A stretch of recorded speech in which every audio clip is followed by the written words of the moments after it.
अच्छा, एक बात सोचिए, मतलब अगर ये कल्पना की जाए कि किसी बहुत ही बेहतरीन गीत के केवल बोल एक कागज पर लिखे हुए हैं, उसकी कोई धुन नहीं है, कोई ताल नहीं है और कोई वाद्य यंत्र भी नहीं है, तो वो कैसा लगेगा? वो तो बस केवल एक साधारण कविता की तरह ही लगेगा ना। हाँ बिल्कुल। शब्द कितने भी सुंदर क्यों ना हो, उनका अर्थ कितना भी गहरा क्यों ना हो, पर जब तक उसमें सुर नहीं जुड़ते तब तक वो मन के तारों को झंकृत नहीं करता। सही कहा आपने। वो जो एक जादू होता है ना, जो हमारे रोंगटे खड़े कर देता है, वो पूरी तरह से गायब रहता है धुन के बिना। और ध्वनि और चेतना का यही विज्ञान आज के हमारे इस गहन विश्लेषण के केंद्र में है। इसीलिए साहित्य ज्ञान चैनल के सामवेद पॉडकास्ट में हम आज इसी विषय पर गहराई से चर्चा कर रहे हैं। जी, और देखा जाए तो संगीत के बिना शब्द केवल एक बौद्धिक अनुभव बनकर रह जाते हैं। मतलब हमारा दिमाग उन्हें समझता तो है, लेकिन हमारा शरीर और हमारी भावनाएं उनसे अछूती रह जाती हैं। बिल्कुल। लेकिन जैसे ही उन शब्दों में धुन पे रोई जाती है, वे सीधे मानवीय चेतना की गहराइयों में उतर जाते हैं। ध्वनि और कंपन का अपना एक अलग ही मनोविज्ञान होता है।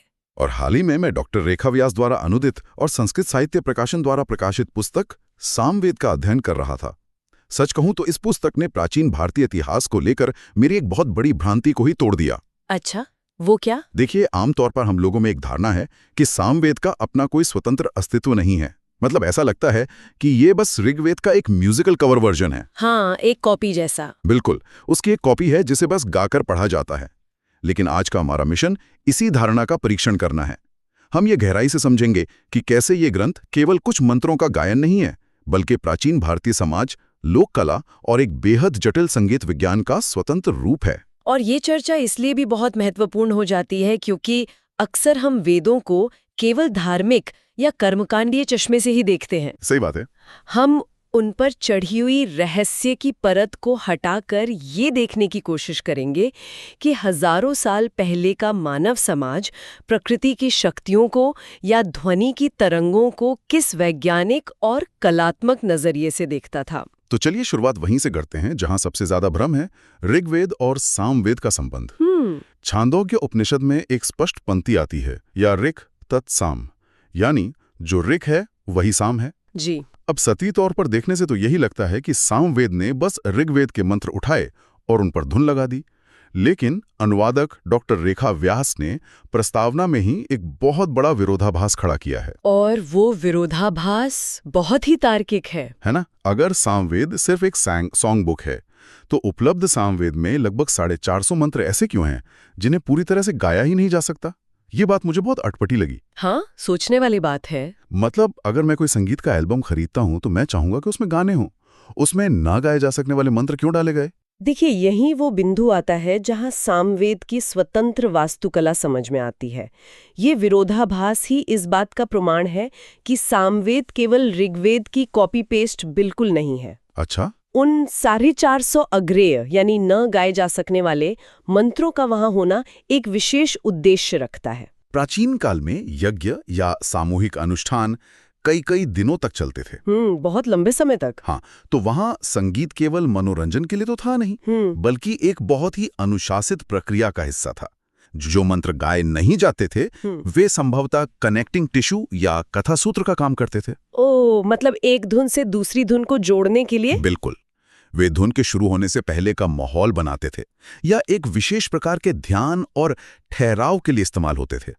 अगर उद्देश्य सिर्फ ऋग्वेद को गाना भर होता तो संकलनकर्ता केवल गेय मंत्रों को ही चुनते ना। ये एक बहुत ही तार्किक बात कही आपने। इसका मतलब है कि संगीत की प्रस्तुति के बीच में जो एक सन्नाटा या ठहराव चाहिए होता है, शायद ये मंत्र उसी का काम करते थे। एकदम सही। और इसी से जुड़ा एक और तकनीकी पहलू है जिसने मेरा दिमाग हिला दिया, स्वरों का विकास। स्वरों की यात्रा बहुत ही रोचक है। हाँ, ऋग्वेद के पाठ में मुख्य रूप से 3 स्वरों का प्रयोग होता था, उदात्त, अनुदात्त और स्वरित। लेकिन सामवेद में अचानक से सप्त स्वर विधान यानी 7 स्वरों का नियम आ जाता है। यहाँ मैं थोड़ा रुकना चाहूंगा। जी, पूछिए। क्या आप पहले ये स्पष्ट कर सकती हैं कि ये 3 स्वर असल में क्या थे? अवश्य। देखिए, वैदिक मंत्रोच्चार में उद्दत्त का अर्थ है उच्च स्वर यानी हाई पिच। अच्छा। अनुदात्त का अर्थ है निम्न स्वर या लो पिच। और स्वरित इन दोनों के बीच का एक मिश्रित या समस्वर होता है। ऋग्वेद का पाठ करते समय इन्हीं 3 ध्वनियों के उतार चढ़ाव का इस्तेमाल होता था, जो एक तरह के चैंटिंग या लयबद्ध पाठ जैसा लगता था। मतलब एक बहुत ही बेसिक रिदम। हाँ, लेकिन सामवेद तक आते आते ये पूरी तरह से बदल गया। सामवेद ने संगीत के उन 7 स्वरों को जन्म दिया जिन्हें हम आज सा रे ग म प ध नी के रूप में जानते हैं। अरे वाह! यद्यपि वैदिक काल में इनके नाम अलग थे, कृष्ण, प्रथम, द्वितीय, तृतीय, चतुर्थ, मंद्र और अतिस्वार। लेकिन एक सवाल उठता है यहाँ, 3 सुरों से सीधे 7 सुरों की छलांग? मतलब क्या अचानक से इंसानों के गले की बनावट बदल गई थी? नहीं, गले की बनावट नहीं बदली थी। तो फिर इसके पीछे क्या कारण था? ये बदलाव एकदम से कैसे आ गया? गले की बनावट नहीं, बल्कि इंसानी समाज और उसकी आवश्यकताएं बदल गई थीं। ऋग्वेदिक काल का समाज मुख्य रूप से खानाबदोश और पशुपालक था। जो हमेशा चलते रहते थे। हाँ, जिनका जीवन प्रकृति के कठोर तत्वों से जूझने में बीतता था। उनकी प्राथमिकताएं सीधे उनके अस्तित्व से जुड़ी थीं। सर्वाइवल ही सबसे बड़ा लक्ष्य था। सही बात है। लेकिन सामवेद के काल तक आते आते समाज कृषि आधारित हो चुका था, बस्तियां स्थायी हो गई थीं। अब जब समाज के पास स्थायित्व आता है तो उसके पास कला, साहित्य और मनोरंजन के लिए समय और संसाधन दोनों होते हैं। बिल्कुल, मतलब जब पेट भरा हो तभी इंसान कला के बारे में सोचता है। एकदम सही। 7 स्वरों का यह विकास उसी सामाजिक और सांस्कृतिक स्थिरता का परिणाम था। इंसान ने अपनी जटिल होती भावनाओं को व्यक्त करने के लिए ध्वनि के एक अधिक विस्तृत कैनवस को खोज लिया था। ये बात तो पूरी तस्वीर ही साफ कर देती है। अगर मैं इसे आज की दुनिया से जोड़कर देखूं तो ऋग्वेद किसी ब्लॉकबस्टर फिल्म की एक बहुत ही शक्तिशाली स्क्रिप्ट की तरह है। बहुत बढ़िया उदाहरण है ना? लेकिन किसी स्क्रिप्ट को सिर्फ जोर जोर से पढ़ने से वो फिल्म का थीम सॉन्ग नहीं बन जाती। बिल्कुल नहीं। उसके लिए एक पूरी तरह से नए संगीत संयोजन की, उपकरणों की और उन 7 स्वरों के गहरे विज्ञान की आवश्यकता होती है। सामवेद वही म्यूजिकल स्कोर है। शायद इसीलिए भगवद गीता में भगवान कृष्ण ने कहा है, वेदा नाम सामवेदो अस्मि, यानी वेदों में मैं सामवेद हूं। ठीक कहा आपने। कृष्ण का सामवेद को सर्वश्रेष्ठ बताना इसी बात का सूचक है कि ध्वनि का जो परिष्कृत रूप मानव चेतना को सबसे तेजी से प्रभावित कर सकता है, वो सामवेद में ही मौजूद है। अब इस उन्नत वास्तुकला को समझने के बाद मेरे मन में इतिहास को लेकर एक बहुत गहरी चिंता पैदा होती है। कैसी चिंता? श्रोत सामग्री में एक श्लोक का जिक्र है, एकेव पुरा वेदः, यानी आरंभ में ज्ञान का केवल एक ही भंडार था। फिर महर्षि व्यास ने इसका विभाजन किया। जी। पद्य के लिए ऋग्वेद, गद्य के लिए यजुर्वेद और गान के लिए सामवेद को अलग किया गया। यहां तक तो बात एकदम समझ में आती है। महर्षि व्यास ने सामवेद अपने शिष्य जैमिनी को सौंपा और फिर ये पीढ़ी दर पीढ़ी आगे बढ़ा। लेकिन फिर पुस्तक में आचार्य पतंजलि का एक कथन आता है, सहस्त्रवर्तमा सामवेदः, यानी सामवेद की 1000 शाखाएं हुआ करती थी। जी हाँ, 1000। और आज केवल 3 शाखाएं बची हैं, कौथुमीय, रामायणीय और जैमिनीय। यहां मुझे थोड़ा संदेह होता है, क्या यह संभव नहीं है कि पतंजलि ने 1000 शब्द का प्रयोग केवल एक काव्यात्मक अतिशयोक्ति के रूप में किया हो? आपका मतलब है कि सिर्फ बढ़ा चढ़ाकर बोलने के लिए? हाँ, मतलब क्या सच में 1000 शाखाएं रही होंगी या इसका मतलब सिर्फ बहुत सारी शाखाएं था? ये संदेह बहुत ही स्वाभाविक है। प्राचीन संस्कृत साहित्य में सहस्र शब्द का प्रयोग अक्सर अनंत या विशालता को दर्शाने के लिए किया जाता था। लेकिन ऐतिहासिक और व्याकरणिक साक्ष्यों को देखें तो विद्वानों का मानना है कि सामवेद की वास्तव में सैकड़ों स्पष्ट और अलग-अलग शाखाएं थीं। अच्छा। भले ही उनकी सटीक संख्या एकदम 1000 न रही हो, और उनमें से आज केवल 3 का बचना मानव इतिहास की सबसे बड़ी बौद्धिक त्रासदियों में से एक है। लेकिन इतनी बड़ी मात्रा में ज्ञान लुप्त कैसे हो गया? क्या किसी ने ऐसे सहेजने की कोशिश नहीं की? इसका सबसे बड़ा कारण श्रुति परंपरा थी। श्रुति मतलब सुनकर याद रखना? बिल्कुल। उस युग में ज्ञान को लिखित रूप में नहीं बल्कि कंठस्थ करके एक पीढ़ी से दूसरी पीढ़ी को सौंपा जाता था। ब्राह्मण और पुराण ग्रंथों के अनुसार साम मंत्रों में 1,00,000 से अधिक पद थे। बाप रे, 1,00,000? हाँ। अब कल्पना कीजिए कि एक विशिष्ट परिवार या पुजारियों का एक समूह सामवेद की किसी एक विशिष्ट धुन या शाखा का विशेषज्ञ है। यदि किसी युद्ध, भयानक अकाल, महामारी या प्राकृतिक आपदा के कारण वो पूरा परिवार या समूह नष्ट हो जाता है, तो उस शाखा का वो पूरा ज्ञान, वे प्राचीन राग, वे धुनें हमेशा हमेशा के लिए उसी पल खत्म हो जाती हैं। क्योंकि उसका कोई बैकअप नहीं था। बिल्कुल, कोई बैकअप नहीं था। बिल्कुल। ये तो कुछ ऐसा हुआ है जैसे इंटरनेट का कोई मुख्य सर्वर नष्ट हो जाए और दुनिया में क्लाउड बैकअप नाम की कोई चीज ही ना हो। जो डेटा गया वो हमेशा के लिए गया। एकदम सही तुलना की है आपने। ये सोचकर इसी हैरान होती है कि हमने संगीत की कितनी अनगिनत शैलियां खो दी। लेकिन जो खो गया उस पर शोक मनाने के बजाय ये जानना ज्यादा दिलचस्प होगा कि जो बच गया उसकी संरचना कैसी है। जी। अगर इतनी सारी शाखाएं खत्म हो गई तो क्या ये बची हुई सामग्री किसी टूटी फूटी इमारत जैसी लगती है या इसकी अपनी कोई सुविचारित वास्तुकला है? देखिए, जो बचा है वो अपने आप में एक संपूर्ण और विशाल महल है। अच्छा। सामवेद को मुख्य रूप से 2 भागों में व्यवस्थित किया गया है, आर्चिक और गान। अच्छा। आर्चिक का सरल अर्थ है ऋचाओं या मंत्रों का समूह। इस आर्चिक के 2 हिस्से हैं, पूर्वार्चिक और उत्तरार्चिक। हाँ। पूर्वार्चिक में 6 अध्याय और कुल 640 मंत्र हैं। ठीक है। उत्तरार्चिक विस्तार में थोड़ा बड़ा है, इसमें 21 अध्याय और 1225 मंत्र हैं। तो कुल मिलाकर हमें 1865 मंत्र मिलते हैं। वाह। और ये कोई बिखरा हुआ संकलन नहीं है, बल्कि इसे बहुत ही वैज्ञानिक ढंग से वर्गीकृत किया गया है। मुझे इस वर्गीकरण में जो बात सबसे ज्यादा रोचक लगी ना, वो इसके अध्यायों के नाम हैं। हाँ, वो बहुत दिलचस्प है। पूर्वार्चिक के पहले 5 अध्यायों को ग्राम गान कहा गया है। ग्राम यानी बस्ती, जहां लोग रहते हैं। और जो 6ठा अध्याय है उसका नाम है अरण्य गान। अरण्य यानी जंगल। जी। अगर हम आज के संगीत परिदृश्य से इसकी तुलना करें तो ये एक बहुत ही आधुनिक एल्बम डिजाइन लगता है मुझे। वो कैसे? ग्राम गान ऐसा है जैसे किसी गाने की स्टूडियो रिकॉर्डिंग या उसका पॉप वर्जन, जो बस्तियों के बीच, समाज में, उत्सवों में या सामूहिक अनुष्ठानों में जोर शोर से गाया जाता था। बिल्कुल। और अरण्य गान उसी संगीत का एक अनप्लग्ड या एकॉस्टिक वर्जन है, जो जंगलों की गहरी शांति, एकांत और रहस्य के बीच आत्मचिंतन के लिए गाया जाता था। ये रूपक बहुत ही सटीक है, लेकिन मैं इसमें एक मनोवैज्ञानिक आयाम और जोड़ना चाहूंगी। हाँ, बताइए। ये केवल ध्वनि के पॉप या एकॉस्टिक होने का अंतर नहीं था, बल्कि ये मानसिक अवस्था का अंतर था।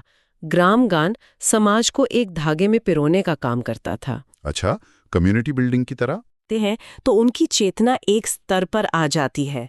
यह सामुदायिक एकता का साधन था। वहीं अरण्य गान भीड़ से अलग होकर खुद को ब्रह्मांड से जोड़ने की प्रक्रिया थी। यह एकांत की साधना थी। क्या बात है। और यहाँ इस पुस्तक के अनुवाद के आधार यानी सायण भाष्य का जिक्र करना बहुत जरूरी हो जाता है। आचार्य सायण 14वीं शताब्दी के एक अत्यंत प्रतापी विद्वान थे। हाँ, पुस्तक की प्रस्तावना में सायण भाष्य पर बहुत जोर दिया गया है। लेकिन एक श्रोता के मन में ये सवाल आ सकता है कि सायण की व्याख्या ही क्यों इतनी महत्वपूर्ण है? क्योंकि सायण ने वेदों को केवल जादुई मंत्रों या पारलौकिक कर्मकांडों तक सीमित नहीं रखा। उनसे पहले कई विद्वान मंत्रों का अर्थ केवल यज्ञ में आहुति देने के लिए बोले गए शब्दों तक ही सीमित मानते थे, मतलब सिर्फ एक रिचुअल तक। हाँ, लेकिन सायण ने इन ऋचाओं को मानव जीवन, मनुष्य के दैनिक संघर्षों, उसकी मनोवैज्ञानिक अवस्थाओं और उसके कल्याण से जोड़कर देखा। उन्होंने इन प्राचीन ध्वनियों का मानवीकरण किया। वाह।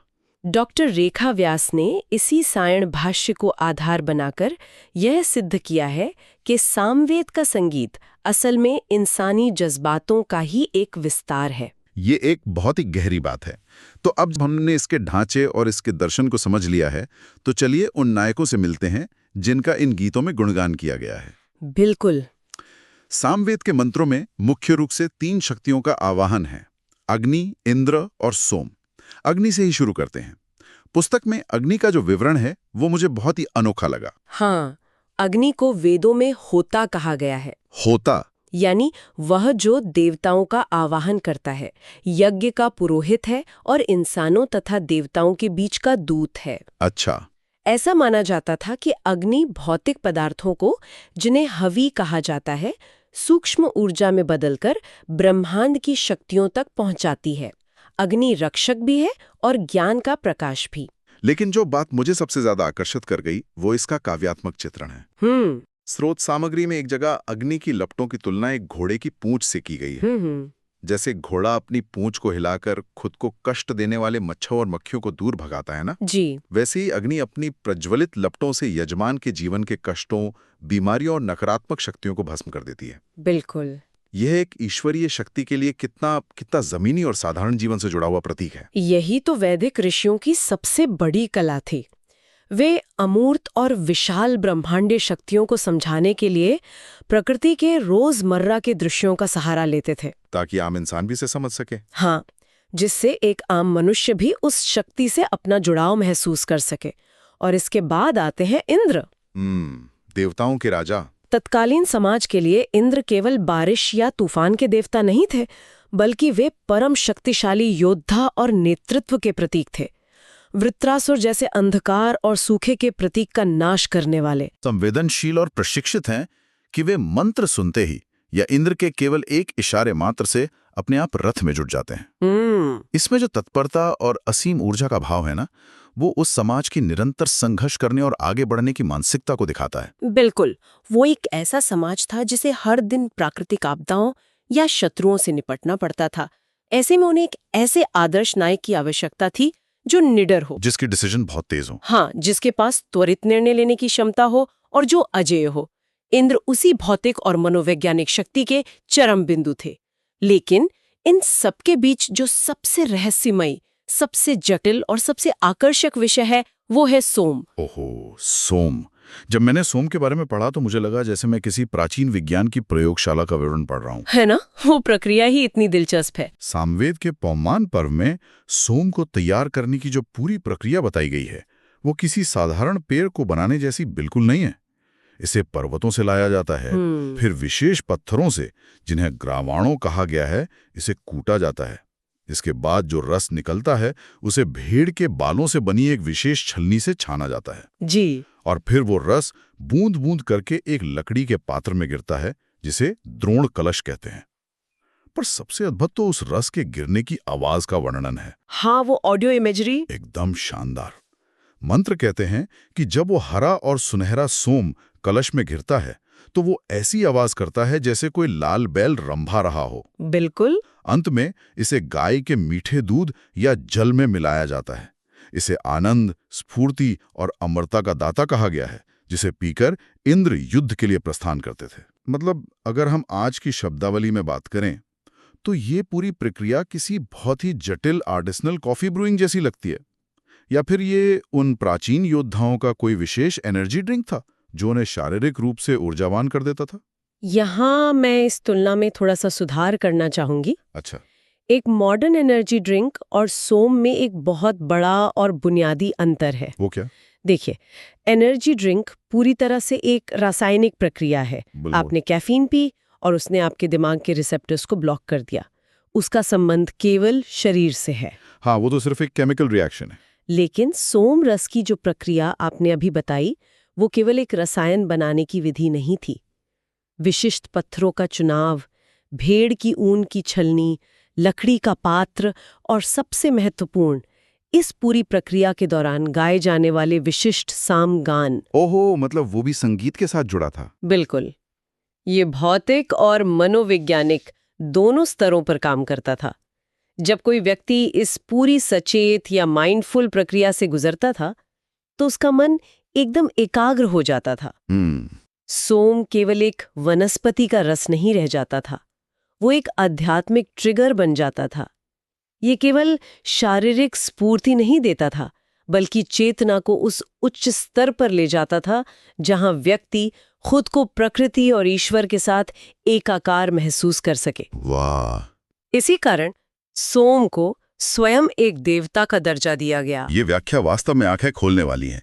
भौतिक प्रक्रिया और मानसिक चेतना का ऐसा मेल शायद ही कहीं और देखने को मिले। सच में। अगर हम इस पूरी चर्चा के धागों को एक साथ समेटें तो एक बात बहुत ही स्पष्ट रूप से उभर कर आती है। डॉक्टर रेखा व्यास द्वारा अनुदित यह सामवेद केवल किसी खोए हुए युग की एक धूल भरी किताब नहीं है। एकदम नहीं। नहीं, यह ऋग्वेद की कोई सस्ती कॉपी है।